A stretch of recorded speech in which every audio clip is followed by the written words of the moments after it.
I want you to slam your hand down the second you spot any cues that show you that a woman is actually looking insecure versus confident and powerful. You ready? Let's do it. You work on commission, right? Big mistake. Huge. So this is the whole arc, which is like, we're teased as a kid. We grow up, somebody then activates an old wound. We double down, we find a way in our life to stick it to them, and then we come back with vindictiveness. Taylor Swift. If you notice when someone is speaking that there's little to no movement in their hands, that tends to mean that they're feeling contained and that they're trying to present a smaller version of themselves that is more palatable. All right, this is a tough one. Alec Baldwin and his wife on the red carpet. No, but, oh my God, stop, you're annoying me. Oh! Yeah, okay, so pause there. it. So what you have there is like, so the resentment has been building, but that is the first one that I can see is clearly ill-natured. That's a bitchy f***ing move, I'm gonna be honest. Like, you do not bring your man down. You lift them up, you applaud them, you be their biggest freaking cheerleader, but you never do that.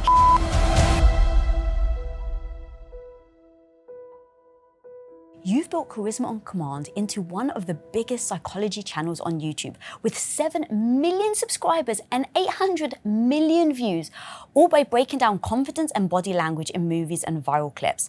So that's exactly what we're gonna do today, starting with Pretty Woman. You ready? Let's do it. All right, let's play the clip. I've not seen this movie. Okay. So, pause. Hold on, we gotta pause. Okay, so the aborted wave, you know that. Did you catch that? No, let's play oh that. My Let's gosh. go back. That's good acting from the jump. Oops. So there's this is something that is most easy to catch in your speech. So one of the things that I see is people will start to talk in groups of people and they'll be like, you know, I saw the other day, and nobody picks it up right away, and they just sort of fade into irrelevance, and then they think about how nobody wanted to listen to what they were talking about. One simple thing here is if you're gonna wave to somebody, it is better to get caught being seen like, hey, like let yourself be seen being missed. Sometimes we try to play it off like we weren't making a bid for connection, and so we do the wave and then we touch our hair. We say, go over here.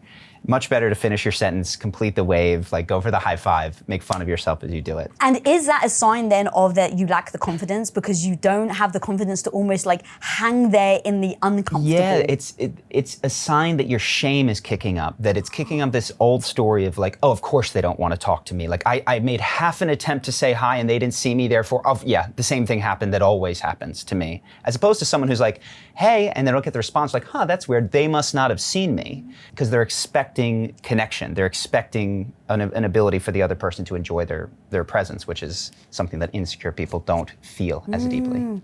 Oh, that's so good. Yeah, All right, yeah. let's play it. I can't believe you haven't seen the movie, by the way. No, I haven't.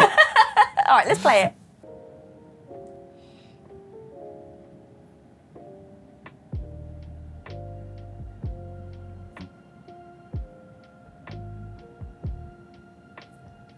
So this is someone that I see that is in her own world right now, which is fairly confident. What is it that you see that she looks confident? Okay, so the thing that I'll say she's naive, it appears, in this, but not lacking in confidence, which is the ability to drag your hand over a neutral space. So like, if we're talking and I feel like I can't touch this or I can't go anywhere, you see people on talk shows, you look at people that really have a sense of confidence. This is like I did a breakdown of Tom Cruise, I just told you. Matthew McConaughey, when he was on Joe Rogan's podcast, literally put his bare feet on the desk. Oh, God. Yeah, so Okay. this willingness to touch neutral objects with your body is confident, right? And so if you see people that are comfortable at a podium, they don't just sit there small, they put their hands on the outside of the podium and they sort of take ownership of the neutral thing. So watching her drag her hand across the glass is like, it's okay for me to touch. It's okay for me to engage with the world, which actually is a sign that someone is confident in their desire to explore, to touch, to see things. Yeah. That's so good. Yeah. All right, let's play.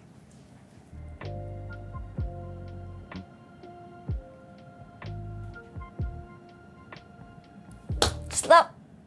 Okay, I am perceiving her very uncomfortable.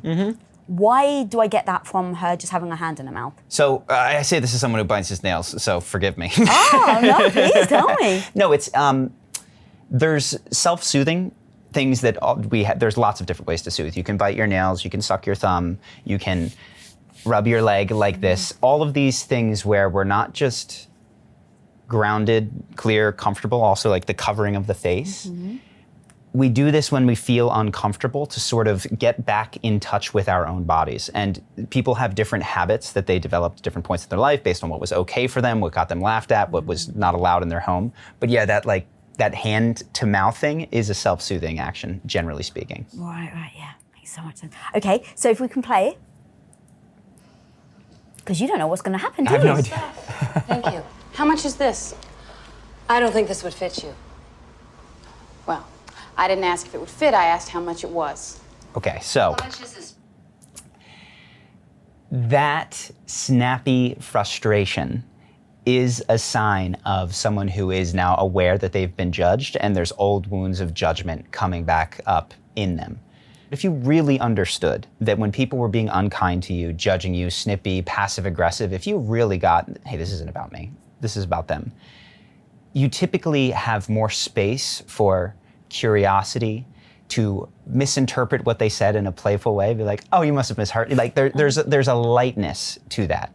But when you meet passive aggressiveness with an immediate, oh yeah, that's what we're gonna do, that's a sign of somebody who has encountered a lot of judgment in their life and has a wall almost that comes up against because they think there probably is something deeply unlovable about me, therefore I can't let the judgment in. Versus someone who has worked through their issues is gonna go, oh, something's wrong with this person. something in their system is wrong because I know that it's okay what I've just done or what I've just asked. Oh, so good. I'm so glad you picked up on that. Because she was being a total bitch to her. So as a viewer watching it, you're kind of like, yeah, she got her back. Yeah. But to your point, if you're the person in it, by clapping back, it actually probably makes the scenario worse. Yeah. It's very expensive. It's very expensive. Look, I got money to spend Yeah. in here. Okay, so I this don't is the think same we have thing. anything for you. You're obviously in the wrong place. Please leave.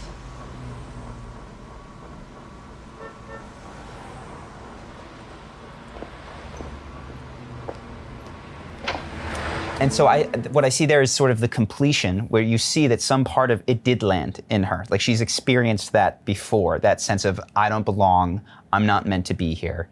And so that initial, yeah, well, I do, is then met with the real feeling inside, which is, I knew it all along. Like, I don't belong, which is that core feeling of shame is essentially for all of us. I don't belong. Wow, okay, so starting off with the childlike wonder, going in, feeling like, oh my God, I may be at Disneyland, look how exciting this is, and then meeting the reality. The reality triggers the wounds that maybe you're carrying. The wounds come flooding back, where at the end there you see she's completely heartbroken and walks off. Yeah, there's aspects of it which of course make sense, which is get hard. That strategy, once we've sort of burned it out in our life, doesn't serve us. Right? It serves us when we're 7 and 8, which is, oh yeah, you can't treat me like that. That's me, right? But as we go on, we become harder and harder, and we meet passive aggressiveness with defensiveness, and these sorts of situations play out over and over again in our life, further reinforcing this feeling that fundamentally we don't belong. Oh yeah, that's so true. Okay, because you haven't seen the movie, oh my God, I'm so excited for you right now, by the way. There's another clip that happens afterwards. Okay. So just to give you some context, Cool. and anyone at home that may not know the story, spoiler alert, but she then goes back to her client who is rich again. And he's like, why the hell didn't you buy clothes? And she's like, because I can't, no one will serve me. And he's like, let me take you out. So he basically whips out his credit card, takes her out, buys her the most amazing clothes. And now, play the clip. Great. Thank you. Hi. Hello. Do you remember me? No, I'm sorry. I was in here yesterday. You wouldn't wait on me? Oh, you work on commission, right? Yes. Big mistake. Big. Huge. Yeah, okay. So this is the whole arc, which is like, we're teased as a kid. We grow up, we have this process, somebody then activates an old wound. We double down, we find a way in our life to stick it to them. And then we come back with vindictiveness. We show it to them. And spoiler alert, it never feels as good as you imagined it would. Oh, really? Because this scene, let me just tell you, for all women, is such an empowerment scene.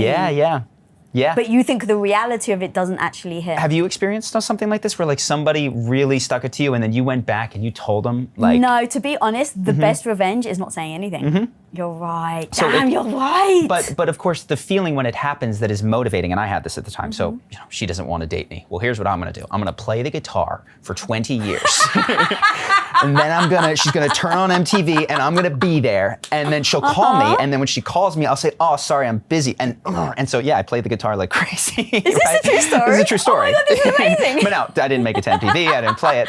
But you only have 7 million people on your YouTube channel, but still. So I've had those moments of the person that I wanted to showed back up, and from firsthand experience, it isn't what you want. And if the motivation works for you for a time in your life, but yeah, it doesn't, this in present tense doesn't feel good. Yeah, that's interesting. I didn't expect you to say that. Now I kind of get it. Yeah.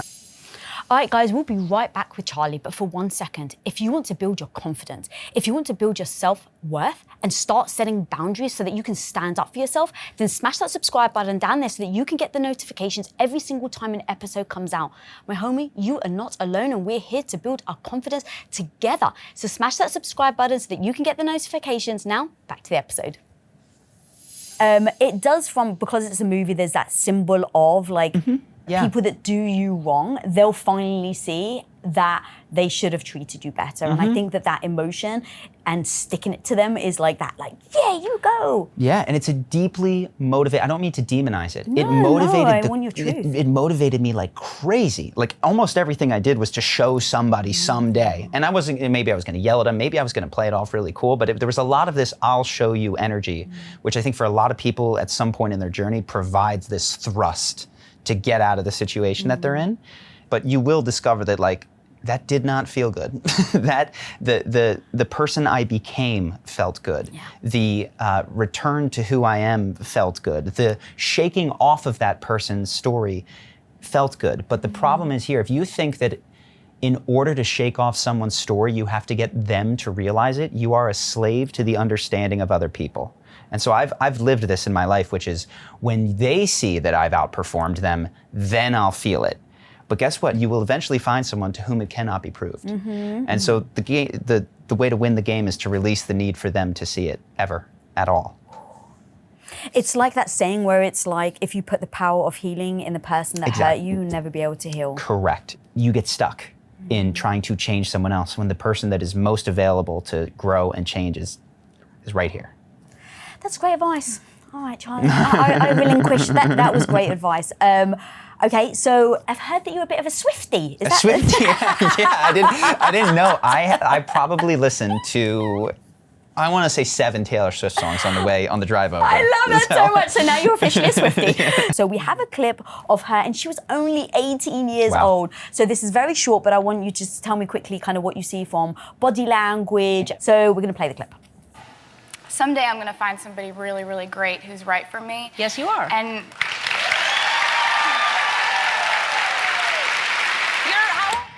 Yeah. So there's a discomfort with the reaction of the audience right there. She was trying to say something, and she actually feels interrupted in that moment. Is what I'm getting, and she doesn't know how to like roll with the involvement of the audience, so she's just paused in her thought. And I think I saw a lip lick. If we can go back, let me see if I caught that correctly. I'm going to find somebody really, really great who's right for me. Yes, you are. And the purse, yeah. Yep, and then there's that. She bit her lip, you're right. There's that restraining oneself of, it's not, oh yeah, thank you guys. It's, I'm trying to say something and I'm holding it because I didn't intend for this to be a dialogue between me and a clapping audience. So now I'm biting my tongue rather than being able to like dynamically flow with the noises in the room, which is completely understandable. That's a really weird experience to start to open up about feeling like you're going to find someone right and then having an audience of people clap. That's weird. That's true. You're 18 years old. Of course, you're going to find about 40 people that are right for you. Yeah, and there's this very still, and we can see what happens, which is totally fine when you're sitting to have your hands, like I'll do it throughout this. But if you notice when someone is speaking that there's little to no movement in their hands, that tends to mean that they're feeling contained and that they're trying to present a smaller version of themselves that is more palatable to people. And that is very common. It's common in women and men, but I think women have it a lot, and you see it in a lot of shy guys, like especially when they go out to a place where they feel scared with their friends, they might be high-fiving and hugging, and then all of a sudden there's this feeling of, what do I do with my hands? And the only answer seems to be like, hold them close, like keep them tight to my body. There's a stillness that is secure when listening, typically. But when it comes to expression, there's a whole body nature to expression. So if I'm talking to you and I'm not using my body and it's just neck up, that means I'm probably disconnected from myself and I'm trying to say what I think you will like. Mm-hmm. So let's play this. Someday I'm gonna find somebody really, really great who's right for me. Yes, you are. And All right.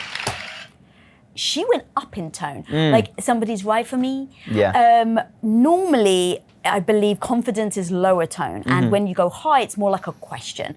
Yeah, that's not said with deep conviction. That's like, people around me have told me that someday I'm gonna find someone that's right for me, and there's this story that makes me feel good after a breakup that someday I'm gonna find him, but it's not a grounded knowing. It's a right for me, right? And so the lift is, what I hear in that is a hopefulness and a lack of certainty. Okay, so she's 18 here. It was a very short clip, and now I'm actually going to show you another clip of her, which I believe was taken fairly recently. I don't exactly have the exact date, but within the last couple of years. Great. And so this is her now on stage, and this is at least like 20 years later. Yeah.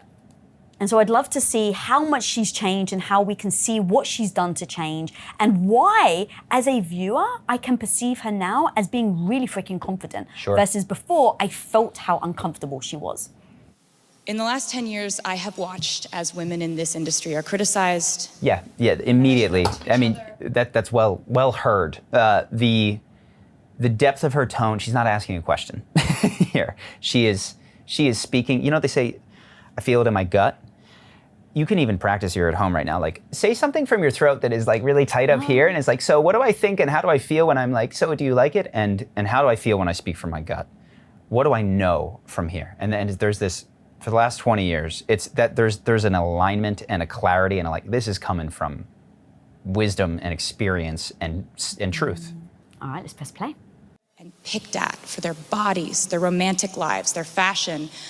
Or have you ever heard someone say about a male artist, I really like his songs, but I don't know what it is. There's just something about him I don't like. Yeah, she's comfortable being more expressive as she speaks. That There's not this. criticism is reserved for us. Yep, and she goes with the big one. But you know, I've learned that the difference between those So I'll who can pause for just a moment here. One simple metric for how comfortable you are is, it's silly, but it's like, how far off of your body can your arms get? So like, there's a certain degree of comfort in this.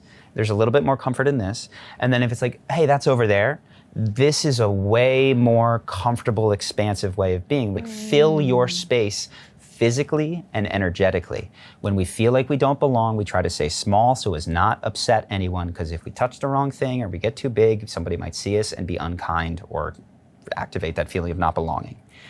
But when we go like this, there's a greater comfort. So one of the things that I would always do before filming videos is I would stand there and I would put my arms out extremely wide and I would go, okay, here we go. And I would yell up and I would clap and I would do things and I would just try to activate my body, because it has a dramatic effect, the way that the body feeds the psyche, and that will make you more verbally fluent, more able to do a case study, like remember things. Your mind is sharper when you open up your body. Oh God, that's so good. All right, let's keep going on this video. Continue to create in that climate usually comes down to this: who lets that scrutiny break them and who just keeps making art. I've watched as— What about her pace of her speech? In the way she's speaking right now, it feels like she's really commanding the room. Totally.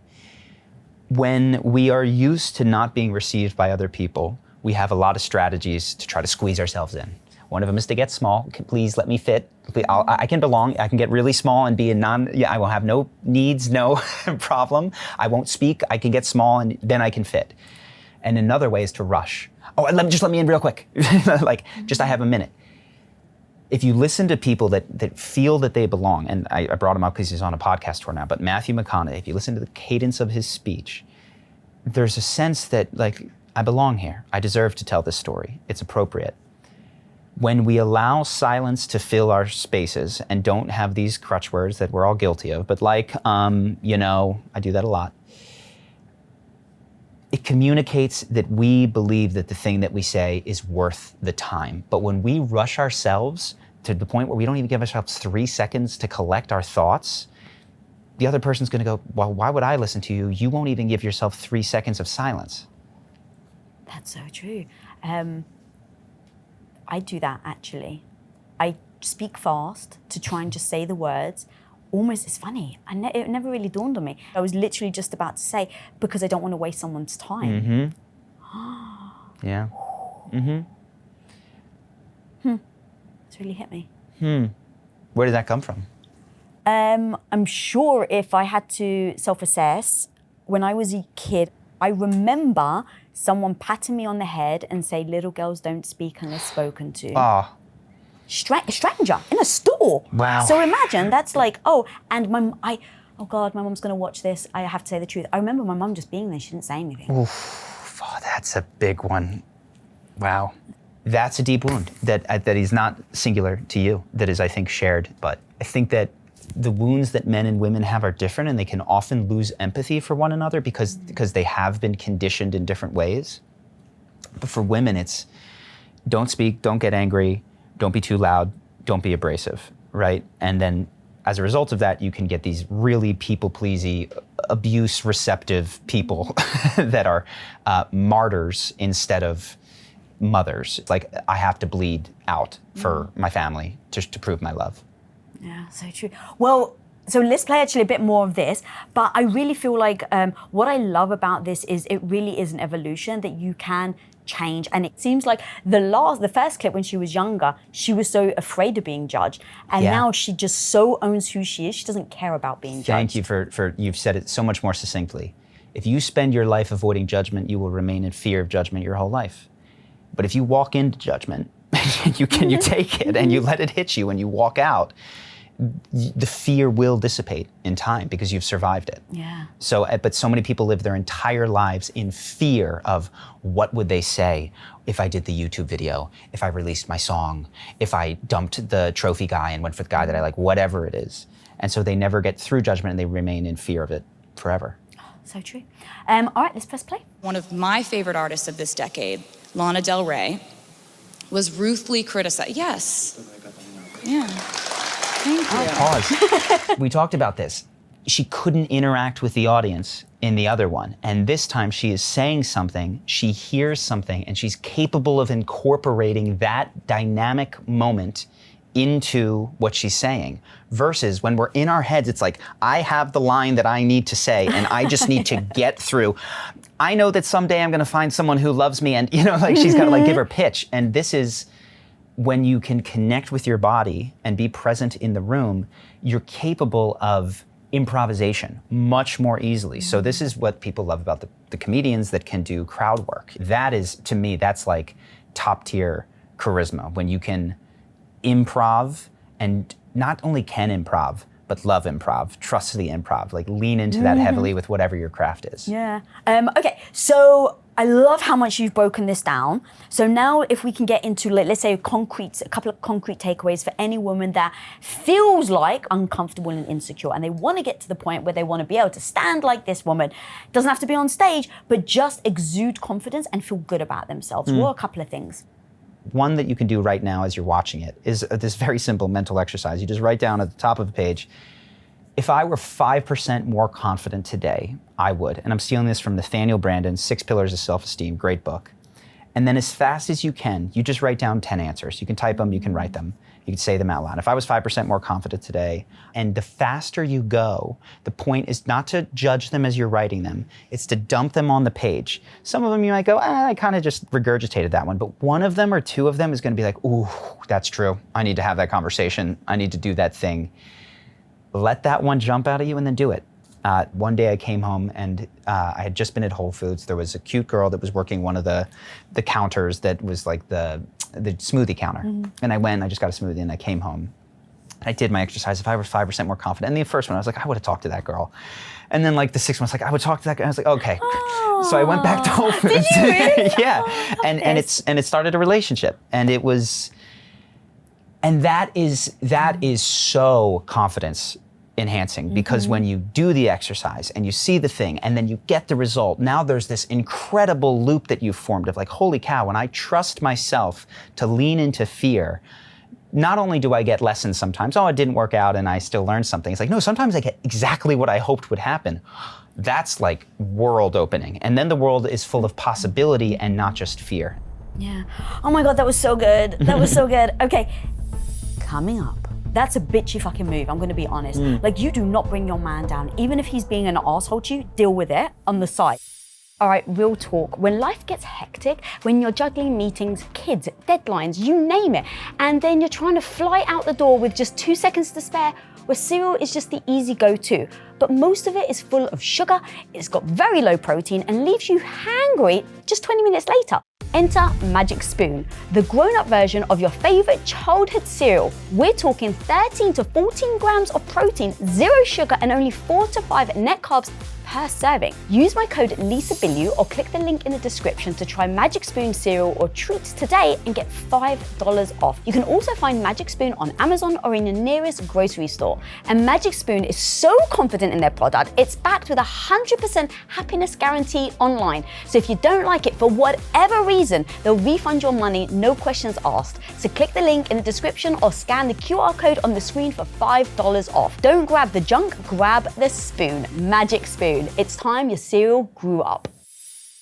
All right, this is a tough one because as we talk about gaining confidence, there's some things that actually we do that actually loses our confidence and makes people disrespect us instead of respect us more. So I've got a video of Alec Baldwin and his wife on the red carpet. It's so heartbreaking, but I want you to break down all the signs of what both Alec actually and his wife did wrong that just show total disrespect, and now we don't respect them at all.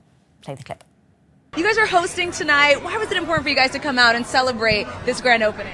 I mean, it's such an iconic New York place, and I mean, to come up here, the last one to open, how were you? How old were you? 6? You were 6 years old when the first Planet Hollywood. Okay, so pause. So, starts off with solid vibes. And we can watch it back slow. He interrupts her while she's talking, and she has a moment of not really happy with that, but then she's, okay, we're having a conversation, that's okay. So he says, what were you back then, 6 years old? Now, what's strange is that I think that depending on the person, you can perceive that as a compliment or an insult. Well seen. Because to be honest, if someone's calling me young, I'd be like, yeah, I was. Yeah. I was 3. You know, like it's like almost like a compliment saying you were just a baby back then.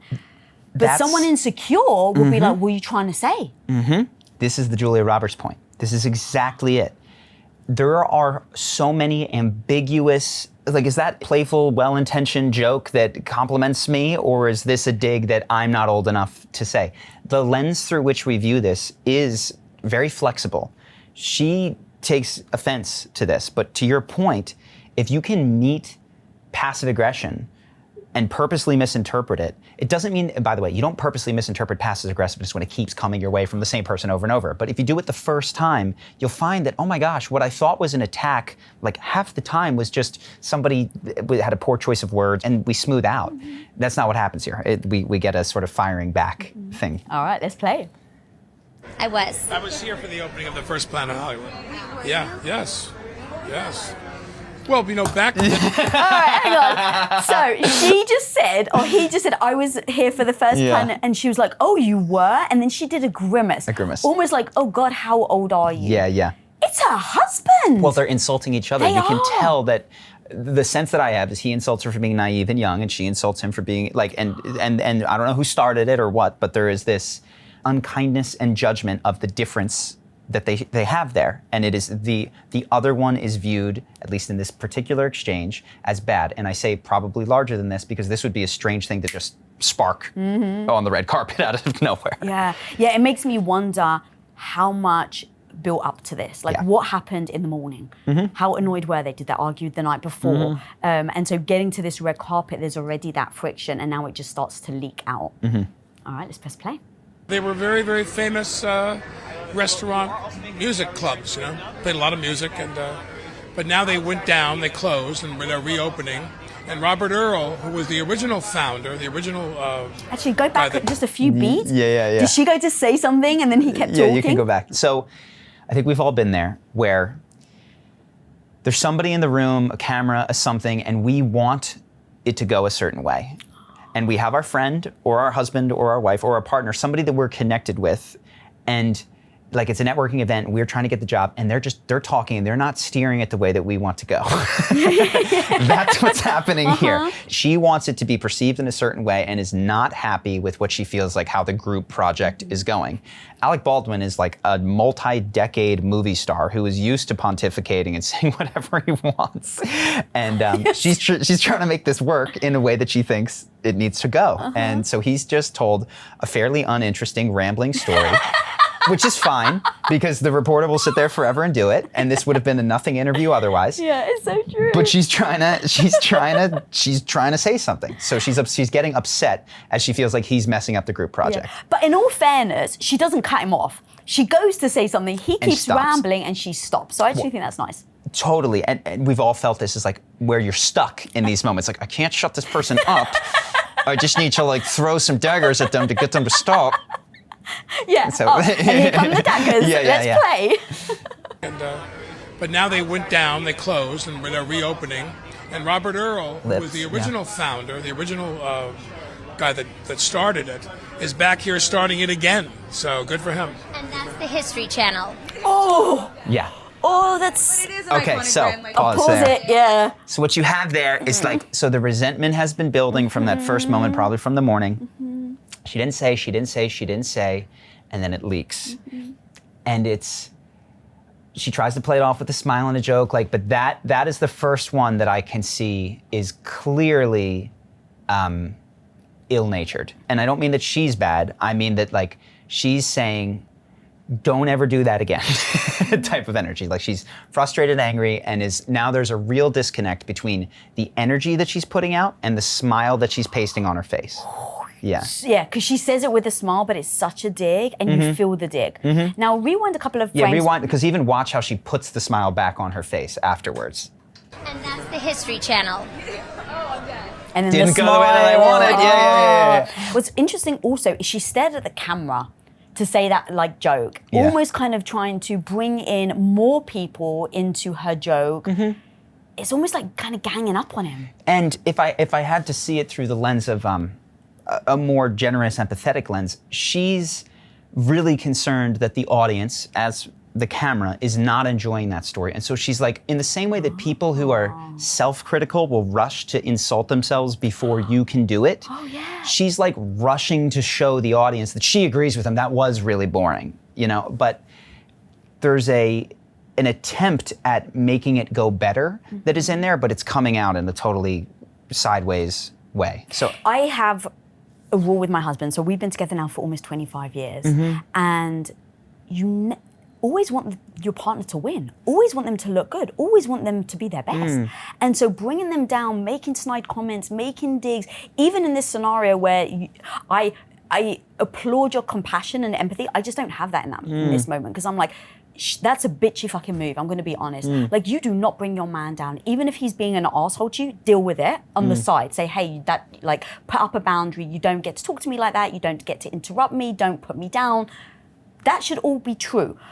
But also, she should never sink low. So even if he's already, let's say off camera, made snide comments, passive aggressive, now she's just seen her opportunity to get him back because she's on camera, don't fucking take the bait. And so for me, all I can say is with my husband, you don't ever do something to make your man look bad. Yeah. Like, you lift them up, you applaud them, you be their biggest freaking cheerleader, but you never do that shit. Yeah. What I share in that, and I appreciate you. Sorry, I got very passionate about please, that. I love this. What I've seen in myself is that when I view my bad behaviors only through the lens of their unacceptability, I beat myself up, and then I actually don't change as effectively. And when I can see the positive intent that is genuinely there, is like what I see in her when I go to this is like, I'm just trying to make this go good, and I feel like you're fucking it up. I'm trying to, and I don't know what to do. And when you could see it through the lens, oh, she's exasperated, fearful. There's a book called No Bad Parts. Are you familiar with it? No. It's a psychological school called IFS, Internal Family Systems. And the idea is we have all these voices in ourselves, all these instincts in ourselves. And there's a tendency to be like, oh, that instinct to cut my husband off, that's a bad instinct. I need my good instinct to get on top of that one and control it. But what this guy, Dick Schwartz, has found, and I have found in practicing this, is if you can get inside from the perspective of the bad behavior, you'll see that it's trying to do something good, it's just really confused. And it's this broader spiritual truth of like, all evil is ignorance, right? Everything bad that we will do or anyone else will ever do comes from a deep disconnection. I firmly believe that if she had internal access to a better way of getting her need met, she would pursue it. She just doesn't have it. And that's where it comes out. And here's me in agreement with you. This is an inappropriate way for it to come out. We do need boundaries. We need to address the behavior. We don't just allow this to go forever and ever and ever. You're not going to do this the next time. How are we going to address this? But I do think that the empathy is the most helpful way to shift that behavior, in addition to a boundary and a, hey, this isn't acceptable. Yeah. I'm really toying with that. I don't know. You haven't won me over yet. Okay. But here's the thing. I hear what your strategy is doing. I often will be very righteous in my values and morals. And so this just actually triggers something inside me. And I think that's why it really bothered me, because me and my husband, we have very clear values and order of priorities. And it is like, you are there for your man and he is there for me. And look, I do a lot of interviews on the toxic male, on the predator. But also, I am a woman who only wants couples to have beautiful relationships. And so I don't want to ignore the toxicity on the female side. And what she just did there, to me, in my relationship, in the values that I have, is unacceptable. Yeah. Because there's always going to be moments where you feel vindicated. Yeah. There's always going to be moments where you feel like someone's done you wrong. And so you're going to feel vindicated in those moments. And I would love for women that are listening right now to find the vindication in having the confidence to not clap back. What I find is if I can't see the goodness in someone, it's because the aspect of them that they're representing, I haven't accepted inside of myself. But what I can see now is she's grasping for control so desperately. She's so afraid that this isn't going to go well. She wants this launch to go well. She's not Alec Baldwin. She didn't have a 40-year career. She is trying to make a name for herself and become someone, and he is messing it up, and she's losing it right now. And so, like, I have compassion for, like, please see me, like me, love me, approve of me, clap for me. Yeah. Wow, I didn't see that, but let's keep playing because I would love to. Well, it's going to continue to come out sideways. To be clear, like that's a. You're going to see she's a bitch. Yeah. Surface. Yeah, I'm not going to argue with you. But to be honest, like keep pushing back on this because there's obviously something very deep that I'm missing right now because the surface shows that she's just being mean to him. But actually, I would love for you to keep pointing that out. And that's the History Channel. Oh, I'm dead. But it is an iconic brand, like you mentioned it. What do you guys have in store for us today? We'll see. I think we're just going to have fun. And Where? Here. Here? Here. We're going to have fun and hang out. I mean, do you see how big this, like, it's incredible how many people have shown up, and it just shows you. Okay, so he's spaced out now. So you see his eyes. He felt that one. That one hit him, and now he's going to start to, like, wander. And what do you think that, so let's actually take this dynamic. So he's made a bit of a dig, you see it escalating, she now claps back quite harshly, straight to the camera, looks the camera dead in the eye. He feels super uncomfortable, so now he's disengaging. So there's a wonderful concept called the shame hot potato, which I learned from a guy named Joe Hudson of Art of Accomplishment. Love his stuff. What happens is when we feel a sense of shame, we try to get it off of us. And we try to get it off of us by putting it on to someone else. So hot potato. Hot potato. Oh, it's like, so you called me young, well, you're old. You know what I mean? Oh, like you called me old. Like that was a dumb thing to say. That was a dumb, so they're gonna throw this, like right now he's feeling shame and she's feeling like I have the power. Eventually, he's going to put the shame back on her. Oh my God, you hurt me so much. That was so unkind, or whatever. But shame has entered the conversation, and now we're just in a fight over who it belongs to. Are you too young, or am I too old? Are you too interrupty, or am I too talkative? You know, like which way, who is true? And it's just going to go back and forth as we try to make ourselves right and the other person wrong. And it's a brutal experience. It's very common. And just sorry for context, for anyone that's listening, British people don't play hot potato, which is why when you said it, it was like went straight over my head, and then I realized. So anyone that doesn't know what hot potato is literally a game where you give imagine the hot potato is hot, right? And you just keep throwing it to each other so you don't hold on to it. Yeah, you have the ball and you just gotta get rid of it. Just for context. All right, thank you. All right, let's play. You don't want it to be dull, and just if you showed the way our life really is, you get it after like an hour. It's like it's the same thing. We like routine. It's good for the kids to have a routine. And she, as a mother, is very good at keeping them on a routine. But so you kind of feel the desire. He feels, and you see her licking her lips. I don't think you make it more silly than it is. I actually feel. I feel. Get that on the show? No. We just cut all that part out. Cut me out. Cut you out when you're trying to make it silly. We cut it. No. And so they're telling the story of their marriage here is what they're essentially doing, and it's leaking through, which is, we just cut you out. He looks at the camera and is like, you see what I see here? And so now this is triangulation. This can happen with children, this can happen with the friend, this can happen with the camera, which is, we're getting in a fight over who the good one and who the bad one is.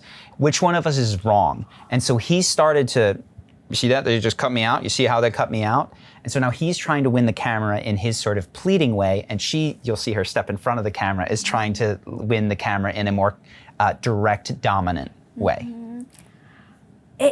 It really hurt my soul when she did that again. We're like, we'll just cut you out. Again, there's just a level of disrespect, and people will perceive you as being a horrible human. So kind of going to like why we're talking about this and the confidence part is, these little things, you may feel powerful in the moment, right? Like, I bet you she feels quite powerful being like, I got the cameras on me, I'm clapping back, and everyone's seeing that I can hold my own. So I can understand as a woman where like, I've got the confidence to never let someone disrespect me. Yeah, there's this, if you think that confidence means winning every insult exchange, then you are going to be despised by people. And weirdly enough, some people carry that. They're like, oh, confidence is always winning when somebody is unkind to me, as opposed to like, confidence is staying rooted in who I am in the face of unkindness or anything else that somebody does. But the I need to win this exchange impulse will backfire almost every time. Like, I would have respected her way more if she just stood her ground, didn't like punch back at all, and just kept on like, I'm going to promote the show, I'm going to show that I love my husband, and then after the cameras are off, I'm going to talk to him about the moments where I felt disrespected. Yeah. Right now, what they're effectively doing is subterraneanly, subconsciously, covertly critiquing one another while they're performing their press tour, which is just like, not now, this ain't the time. Yeah. All right, let's press play. Because we like routine. It sadly just keeps getting worse. Knows that like routine is king. And you can even see just energetically the way that she's got her hand in his face, she is cutting him out. It's essential. But, you know, I think that us trying to every day. Word for essential in Spanish. Esencial. Okay. They let me down. Yeah. So pause here. When you're having a three-way conversation with someone, you tend to like, my shoulder will line up with your shoulder here, the other person, my shoulder will go there, and we get a triangle between us. You can see she's got her shoulder into his chest. She's standing in front of him. She is physically, energetically trying to crowd him out of the interview. She thinks he's screwing it up, and she has got her hand in his face. She's moving it in her own direction as best she can, and it's not working. So we have to find a different way through this rather than bringing a third party to decide who's wrong is. And it requires a level of trust and a level of offering of oneself to the relationship. That's so true. Okay, let's press play. Oh my God, you're distracting me right now. Sorry. Like now you're just doing that. Why? Why are you distracting me? I'm just captivated by your beauty. You're just distracting me. No, but Yeah, pause, hang on. Then we talk about that if we come back to this. There's a game here, which is he's like, I'm playing like I don't know what's going on here. And she's, to her credit, but it's very confrontational, is like, no, I know what's going on here energetically, is we're fighting. I'm not going to pretend that we're not fighting. And he's like, oh no, I'm just doting and loving on you. It's like, no, we're fighting. Yes. To be honest, I think you can also do it in a respectful manner, because as this video just keeps going, like it just keeps getting worse, and I lose more and more respect for the way that they handle it. Not for them as humans, but just the way that they handled it.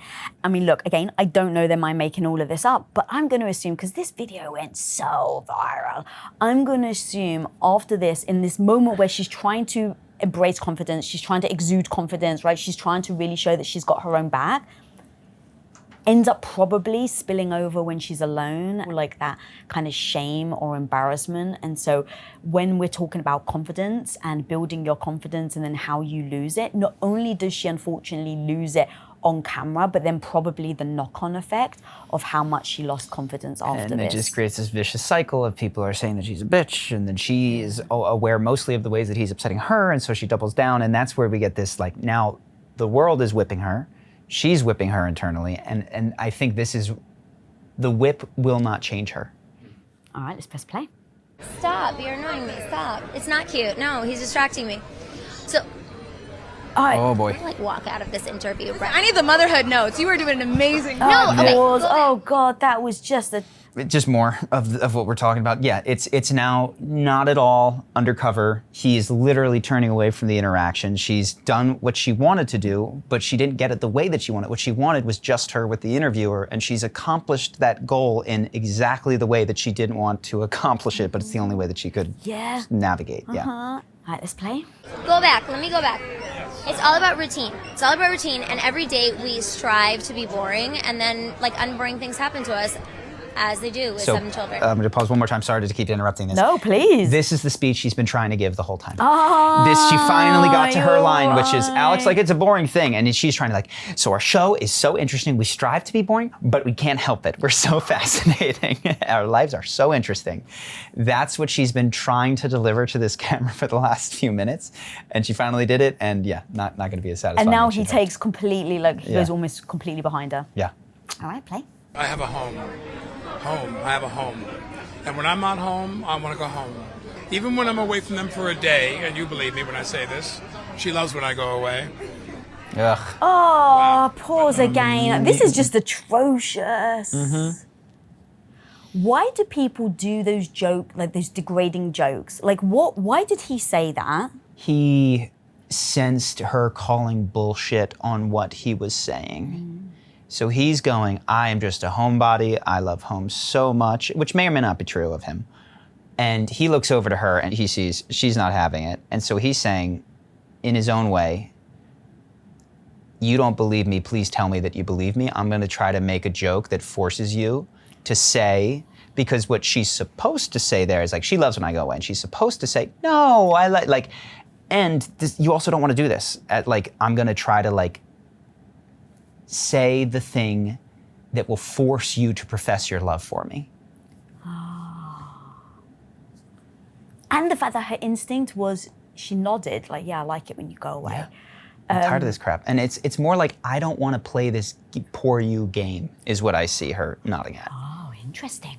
All right. Life is good, but I never had a home on this level, this way.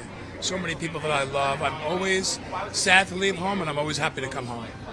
Always. And you guys have a beautiful life, a beautiful home. All right, we want more. She doesn't say beautiful relationship. The Ilaria show. No. Yep, and that's his first boom. We're gonna see how it feels to have it be out there. It's gonna be great. You're a winner. Oh my God! When I'm talking, you're not talking. I'm sorry. No, when I'm talking, you're not talking. This is why. Yeah, and then he goes right to the. See, he's like, no, see this? See this woman? I mean, I think this is a really. Pause it for a second. Again, that's just so disrespectful to say to your partner. When I'm talking, you're not talking. You're not talking. I get it. When someone's cutting you off, sometimes it can be annoying. There are other ways to handle it. Just don't address it here in front of people, and then just say after, hey, look, maybe you didn't mean it, but when you interrupt me, and then say how you feel and why it's a problem. The dynamic that I get from them is mean mother, adorable, sweet little boy, playing out with this, where he's complimentary and doting, and when I'm talking, you're not talking, is you say that to someone beneath you. You say, hey, would you mind giving me a minute? I'm speaking to them. That's something that is spoken to someone of lower status. I will tell you what to do. And the way that he takes it and then looks for outside help, that's the dynamic that I see. Is he's reduced to this little boy that is perceived as bumbling and rambling by her, and she is the clear, has to get it done mother. And I think that dynamic is not uncommon, where you have a daddy-daughter or a mother-son relationship where one partner has to play the role of the bully, grounded, gets everything done, makes everything work on time, and the other one is the sweet, adorable, running around, but also isn't contributing in that way. That dynamic is common in relationships, and it kills the connection, because you're not partners, you're soothing childhood wounds through the relationship. Thank you for actually saying that, and let's just highlight this type of conversation and dynamic is so common. This just happens to have been caught on camera. Yeah. All right, let's play. You're getting great reception already. People have been very kind. It feels very cathartic to have everything be out there. I want to ask you about your book with Carmen that's coming out. What can we expect? Give us a little taste. So I'm very proud of Carmen. Carmen's always doing. Now she feels a little guilty. Yeah, pause. All right, so I forgot the end of this. And this is exactly like, she got what she wanted, but it doesn't feel good. And it doesn't feel good because the way that she got there was not the way that she wanted to get there. Yeah. It's interesting that you read that as guilt, because part of me read it as she got what she wanted and then she felt alone. Yeah. And then, so she was like, oh God, he's not next to me. So I wanted this support. When I had the support, he was annoying me, so I was trying to get rid of him. Yeah. Now he's gone, I actually need my comfort blanket back. So I think this is like a deep thing that you're seeing here, which is we all want relationships, and then we get into a relationship and we think what we want is an automaton that like behaves in ways that are comfortable for us all of the time. And that's not what another person is. They're uncomfortable some of the times for us. And then we go, I can't handle this, I don't want this, and we find ways either in the relationship or we escape the relationship. Then we go, well, now I'm alone. And what I'm learning in my life is, no, you have to have a relationship with a person that is complete and bothersome at times. And because if you want to just have it exactly your way, working the way that you pre-planned it in your head, here's your opportunity. This is what it looks like. But if you want to be surprised by things that maybe don't feel like they're going the direction you want, that's what a relationship is a significant portion of the time. It's like, yeah, it's this person's contribution, which is not what I would have done. But I love this person, I respect this person, I trust this person, and where we go together is that improvisational creative better than where I was just gonna take it by myself. I worry that when someone gets to this extent, it's harder to turn back. Yeah. Because it feels like, I don't know if you know the Gottmans, Julie and John Gottman. Contempt and resentment is like the highest predictor of any failure of a relationship. So when I think about the contempt is oozing from every pore that they have. Yeah. So I just don't know how much you can come back from resentment and contempt. And I think that they've got to that point. So I think when you get to these moments, if anyone's listening in these types of relationships, work on yourself. Because you can't control if the other person's gonna make a snide comment, gonna make a dig, gonna tell you not to speak in public, like all the things. But if you work on yourself and you work on how do I show up and be proud of myself, I think that can help you then know how to respond in moments like this on either side. I like the way you took it much better. It's like, okay, so you get home after this, you go, oh my God, the thing happened that happens at home, it happened in public. I think a lot of people don't leave relationships like that because they're not certain that they've put everything into it that they feel like they need to. And I have two minds about that. One is, you're gonna have to walk at some point because you can't make the relationship work on your own. And the other mind is, you go and you say vulnerably, like, I really am sad by the way that tonight went. It breaks my heart that we fought like we fought. You don't say you're wrong, you speak to the pain of the situation. If the other person meets you in that, it can be worked through and out, and these sorts of things will happen in a relationship. But if you're showing up in your vulnerability and are being stonewalled, that's not what happened, you were wrong, you caused this, you don't have two people willing to meet in the vulnerable middle, which is like, now we need a boundary and probably the exit of a relationship. Okay, I'd love to move on now. Please, yeah. But just little side note, I actually went to dinner the other day and Alec Baldwin was sitting next to the table next to me. And there was like 20 people and his wife wasn't at the table. Oh boy. I know. I was like, do I go up to him to say hi? But I was like, no. All right. So now, as we talk about building your confidence, where you can build your confidence, like we went over in the first few clips, where you lose your confidence, which we just went over, and there's the way that other people respond to you, which becomes like passive aggressiveness. And it's, toxicity disguised with a smile. Yeah. And so I've got another clip from another favorite movie of mine, which I don't know if you've seen, Mean Girls. I have seen Mean Girls. I love that I'm just throwing these at you as well. All right, so there's a scene in Mean Girls and I want to go over how do you know if someone is actually nice or if they're pretending to be nice? So let's play this clip. I used to be homeschooled. Wait, what? My mom taught me at home. No, I know what homeschool is. I'm not retarded. So you've actually never been to a real school before? Shut up. Homeschooled. That's really interesting. All right, there you go. Yeah. Okay, like I said, a script. Homeschool, wow, that's really interesting. So this is the first moment of this where the disconnect between the script and the face and the tone can be felt. And I think the way to do this, it can be fun to break down the specific micro gestures of real smile. We'll have crow's feet and those sorts of things, but that's not actually what you're detecting in the moment if you're a solid human BS detector.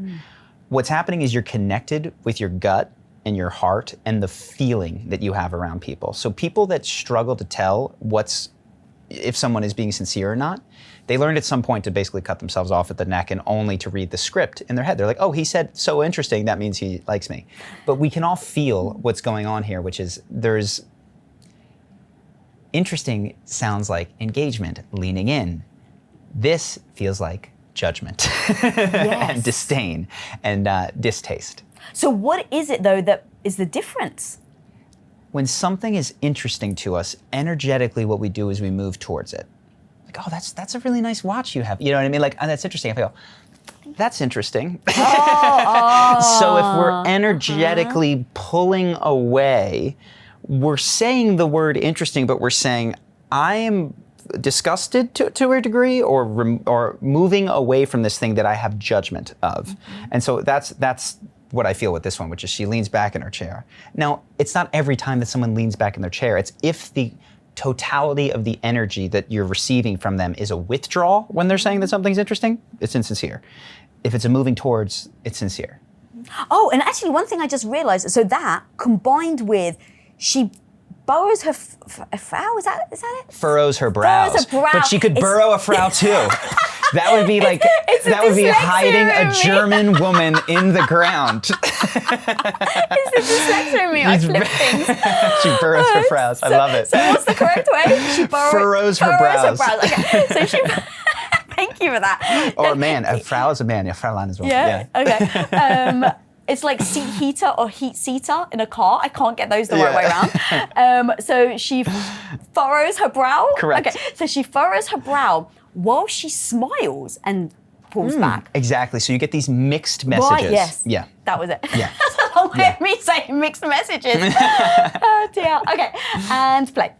Thanks. You're like really pretty. Thank you. Yeah. So you agree? What? You think you're really pretty? Oh, I don't know. Oh my God, I love your bracelet. Where did you get it? Oh, my mom. Okay, stop for a second. What's that like? She's just like, it's like verbal diarrhea. So she says something and then she goes to her watch. Like, what's that? There's a clip that, I mean, we have a lot of these, but it's the one I'm thinking of is Kanye West. He's got this big smile on his face and then and so you see there's a lag time as emotions move through one another, typically speaking, when they're genuine and real.